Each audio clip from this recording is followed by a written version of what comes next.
রাজধানী ঢাকা সহ গাজীপুর, নরসিংদী ও নারায়ণগঞ্জে কারফিউ বহাল রয়েছে। তবে আজ শুক্র ও আগামীকাল শনিবার এসব স্থানে কারফিউ শিথিল থাকবে সকাল ৮টা থেকে বিকেল ৫টা পর্যন্ত। অন্যান্য জেলার বিষয়ে সিদ্ধান্ত নেবেন জেলা প্রশাসন। বৃহস্পতিবার রাতে রাজধানীর ধানমন্ডির বাসায় সংবাদ সম্মেলনে এসব কথা বলেন স্বরাষ্ট্রমন্ত্রী আসাদুজ্জামান খান।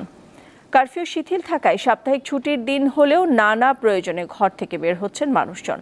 রাজধানীতে গণপরিবহনও চলাচল করতে দেখা যায়। এই পরিস্থিতিতে আমরা চাই যে অতি দ্রুত বাংলাদেশের অবস্থা স্বাভাবিক হয়ে যায়, কারণ আমরা অফিস আদালতে যেতে পারছি না।